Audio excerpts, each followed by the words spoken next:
Hai teman-teman, pada dasarnya semua manusia itu berbeda, sama halnya dengan ABK atau anak berkebutuhan khusus adalah istilah untuk anak dengan keterbatasan, baik secara fisik maupun emosional, yang berpengaruh secara signifikan dalam proses tumbuh kembangnya. Hal inilah yang menjadi alasan mereka membutuhkan bantuan dan dukungan ekstra untuk mencapai potensinya. Nah, kalian tahu gak sih, kalau ABK itu ada beberapa jenis loh. Salah satunya yaitu GTL. GTL adalah singkatan dari anak dengan gangguan emosi dan tingkah laku. Apa dan siapa sih anak GTL itu? Nah, sebelum membahas lebih lanjut, lebih baik kita kenalan dulu yuk. Di sini ada Faizah Ahmad, Iis Holisoh Tayla, dan yang terakhir ada Sabrina Septiani. Nah, di video kali ini kita akan membahas tentang anak dengan gangguan emosi dan tingkah laku. Apa sih GTL itu? Jadi, GTL adalah individu yang mengalami hambatan dalam mengendalikan emosi dan kontrol perilaku sosial. Selanjutnya, ada karakteristik anak gangguan emosi dan tingkah laku menurut Heward dan Orlansky tahun 1988 dan Sunardi tahun 1996. Yang pertama ada mudah terbawa suasana hati atau emosi labil.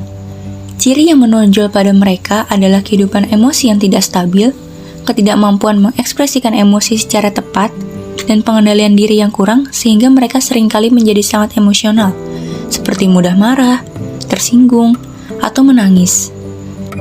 Kedua, kurang mampu untuk membangun hubungan dengan teman sebaya. Kemungkinan yang terjadi adalah adanya sikap kasar dan arogan yang membuat dirinya dijauhi oleh teman-temannya, sehingga dia tidak memiliki teman di sekolah atau yang seusia dirinya. Yang ketiga adalah kecenderungan untuk mengembangkan ketakutan yang diasosiasikan dengan permasalahan pribadi atau sekolah. Maksudnya adalah karena trauma pribadi yang dirasakan oleh anak itu sendiri menyebabkan adanya perubahan perilaku yang mungkin saja mengarah ke hal negatif. Yang keempat adalah ketidakmampuan untuk belajar. Hal ini disebabkan bukan karena rendahnya inteligensi ataupun kondisi fisik mereka, melainkan karena mereka kehilangan minat serta konsentrasi belajar. Hal ini pun berdampak karena masalah gangguan emosi yang mereka alami. Karakteristik yang terakhir adalah tipe perilaku yang tidak sesuai. Hal ini dimaksudkan terkadang anak GTL melakukan tindakan-tindakan yang menyimpang dengan norma sosial yang ada di masyarakat. Selanjutnya adalah klasifikasi anak GTL menurut William M. Cruikshank. Jadi, klasifikasi anak GTL menurut William M. Cruikshank terbagi menjadi dua bagian, yaitu yang pertama berdasarkan tingkah laku sosial, dan kedua berdasarkan emosinya. Bagian pertama berdasarkan tingkah lakunya dibagi menjadi tiga, yaitu yang pertama, the semi-socially child, di mana mereka masih mampu melakukan interaksi sosial, namun terbatas hanya pada kelompok tertentu saja, contohnya seperti keluarga. Yang kedua ada child arrested at a primitive level of socialization, yaitu adalah sebuah kondisi di mana kemampuan interaksi sosial seorang anak berhenti pada tingkatan yang paling rendah. Ketiga ada children with minimum socialization capacity, adalah sebuah kondisi seorang anak yang sama sekali tidak memiliki kemampuan untuk belajar sikap-sikap sosial. Biasanya mereka menjadi sangat angkuh dan bahkan menjadi sangat arogan. Bagian kedua yaitu berdasarkan emosinya, terbagi menjadi dua. Yang pertama yaitu neurotic behavior, di mana memiliki permasalahan pribadi yang menghambat proses interaksi sosialnya dan sering merasa sedih dan mudah marah. Yang kedua adalah children with psychotic processes, yaitu gangguan emosi mencapai tingkatan yang paling berat sehingga memerlukan penanganan khusus. Pembahasan selanjutnya yaitu mengenai penyebab anak mengalami gangguan emosi dan tingkah laku.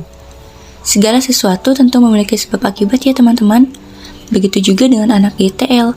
Ada beberapa faktor penyebab yang melatar belakangi mereka mengalami hambatan dalam mengendalikan emosi dan perilakunya. Masuk ke faktor pertama yang paling terdekat dengan dirinya, yaitu faktor keluarga. Adanya kesalahan pola asuh dari orang tua, seperti terlalu menuntut tanpa memperhatikan keinginan anak, perlakuan yang tidak adil, serta hukuman fisik yang berlebihan yang mengakibatkan trauma hingga dewasa. Kedua, faktor sekolah disebabkan karena adanya perilaku negatif dari guru, tata tertib yang terkesan otoriter, serta tuntutan yang berlebihan kepada murid itu sendiri. Ketiga, faktor masyarakat atau lingkungan biasanya mengarah pada kondisi tertentu seperti kemiskinan serta perilaku masyarakat yang penuh kekerasan.